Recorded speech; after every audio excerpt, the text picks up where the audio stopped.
Jadi kalau kita tidur pagi, itu bukan hanya meningkatkan risiko sakit diabetes, tapi penyakit-penyakit yang lain. Dan satu hal, Rasulullah mengatakan, jika kita tidur setelah sholat subuh akan meningkatkan risiko pikun, Pak. Pikun loh, Bu.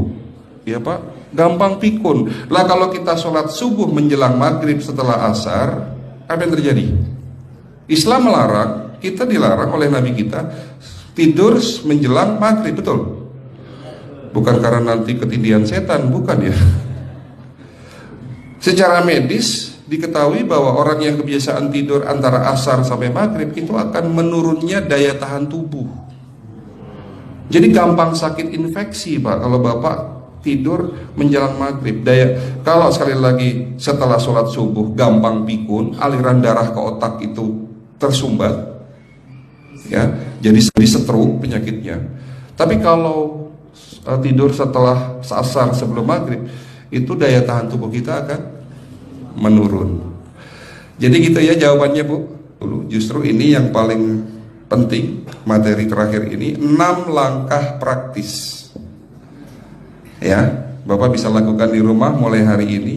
Langkah pertama, mulai hari ini jangan makan malam, Pak.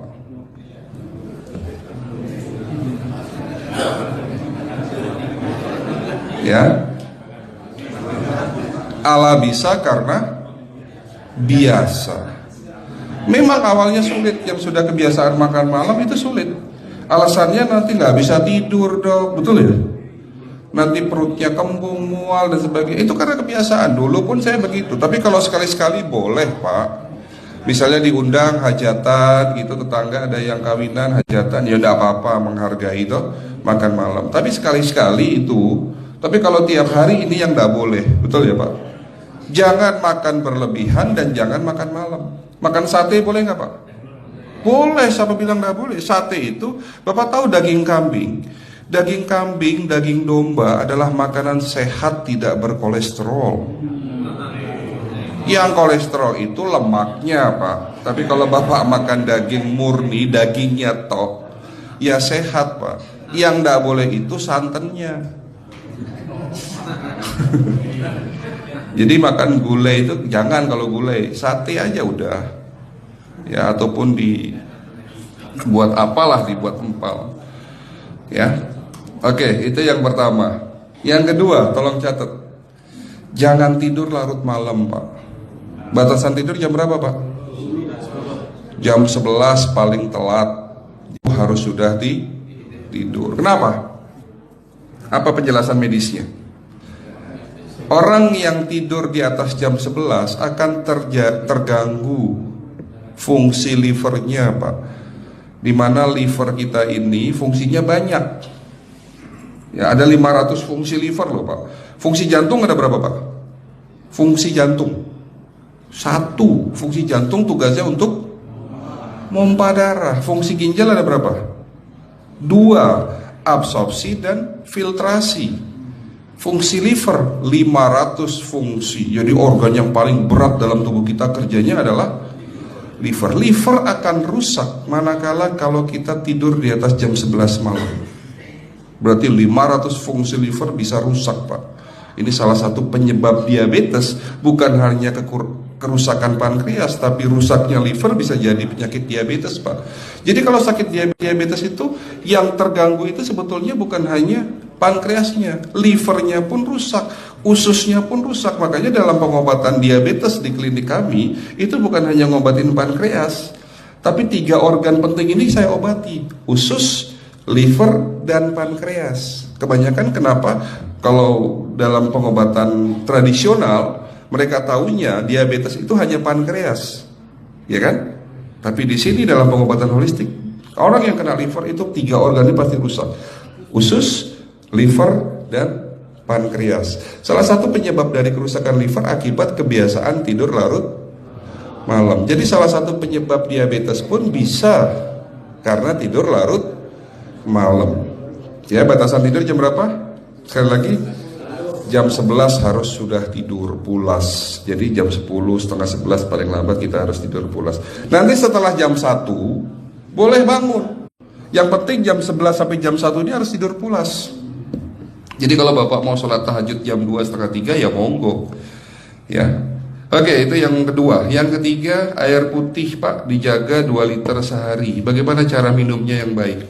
Rasulullah sudah ngajarin kita ada 6 sunnah. Harus duduk, pakai tangan kanan, seteguk demi seteguk, membaca basmalah di saat minum, diakhiri dengan alhamdulillah, kan begitu. Ya, pagi hari minum 1 gelas bangun tidur sebelum sholat subuh. Setelah sholat subuh boleh teh, tapi juga dibilas dengan 1 gelas air putih. Sebelum mandi nanti Pak, minum air hangat. Kalau Bapak mandinya pakai air dingin boleh, tapi sebelum mandi minum air hangat, biar tubuh kita ini jangan terlalu dingin di saat kita kena air dingin. Sampai maghrib pastikan 2 liter sudah masuk dalam tubuh kita. Malam mau tidur, tolong perhatikan Ibu ya, malam mau tidur jangan banyak-banyak minum. Nggak boleh minum malam itu segelas sampai 2 gelas mau tidur. Cukup seteguk 2 teguk saja. Karena kalau sampai kita minum mau tidur 1 gelas besar, ginjalnya malah rusak Pak. Ya. Oke, itu yang ketiga. Yang keempat, puasa. Lakukan puasa secara rutin, insya Allah kita sehat. Nah, untuk penjelasan atau materi puasa, nanti bisa hubungin staf saya. Nanti di bulan Ramadan tahun ini, kalau memang masih ada slot 1 sampai hari ke-20, saya bisa mengisi manasik kesehatan yang berkaitan dengan manfaat puasa untuk kesehatan. Insya Allah kalau memang masih ada slot waktunya, karena kita di bulan Ramadan hanya 20 hari kita mengisi manasik. Ya. Oke, itu yang keempat. Langkah keempat. Langkah 1, 2, 3, 4. Langkah kelima. Nah, sebelum saya menjawab yang kelima, saya ingin membacakan sebuah sabda Rasulullah. Rasulullah bersabda, di dalam tubuhmu ada segumpal daging. Jika segumpal daging itu sakit, akan sakitlah seluruh tubuhmu. Dan jika segumpal daging itu rusak, akan rusaklah seluruh tubuhmu. Apa itu segumpal daging? Segumpal daging itu adalah hati. Tapi ternyata yang dimaksud Rasulullah itu bukan liver Pak. Yang dimaksud Rasulullah adalah hati kita, roh kita, jiwa kita, perasaan kita. Kalau hati kita rusak, kita banyak penyakit hati, iri, dengki, sombong, takabur dan sebagainya. Penyakit fisik akan muncul dalam tubuh kita. Ya, tidak ada orang stres itu sehat, betul enggak Pak? Tidak ada orang yang suka marah-marah itu sehat, betul enggak? Bahkan Rasulullah menganjur senyum adalah ibadah. Senangkan orang lain, permudah urusan orang lain, insya Allah kita sehat. Ya. Jadi itu langkah ke-5. Langkah 1 sampai langkah ke-5 sifatnya individual. Bapak bisa lakukan sendiri di rumah. Tapi langkah ke-6 ini butuh bantuan pihak dokter atau rumah sakit. Kira-kira langkah ke-6 apa Pak? Lakukan pemeriksaan sebelum sakit. Jadi periksa itu jangan nunggu sakit baru periksa. Jangan seperti kayak Bu Ustazah tadi, diajak periksa, jawabannya takut ketahuan penyakitnya. Setelah stroke baru datang ke klinik untuk minta diperiksa. Kalau sudah stroke susah nggak nyembuhinnya Pak? Kata kayak beliau nih, sudah 2 tahun tidak sembuh-sembuh karena sudah terlanjur stroke. Tapi kalau beliau melakukan general check up, mohon maaf ya Pak, kalau beliau melakukan general check up rutin, insya Allah tidak akan kena stroke, karena sebelum stroke sudah diobati dulu. Karena stroke ini bisa kita lihat dalam scanning dengan alat yang saya punya, insya Allah kelihatan ini. Oh ini sudah mulai ada tanda-tanda mau penyumbatan, buru-buru diobati. Memang takut Pak, tapi pesan saya jangan takut. Ya, lakukan pemeriksaan supaya kita tahu, supaya kita kenal. Gitu ya Pak. Jadi kira-kira di jemaah ini ada enggak yang mau saya ajak periksa kita semua? Pesan terakhir dari saya, lakukan pemeriksaan sebelum terlambat. Ini pesan saya dan pesan seluruh dokter di dunia sebetulnya. Lakukan pemeriksaan sebelum terlambat. Ya, karena dengan kita melakukan pemeriksaan kita akan kenal tubuh kita. Kalau sudah kenal kita akan sayang sama tubuh kita. Betul Pak? Ada pepatah mengatakan tidak kenal tidak sayang. Cukup sekian dari saya. Mohon maaf kalau penyampaian kami kurang baik. Akhirul kalam, wabillahi taufiq wal hidayah. Wassalamualaikum warahmatullahi wabarakatuh. Kalau ada pertanyaan masalah teknis nanti langsung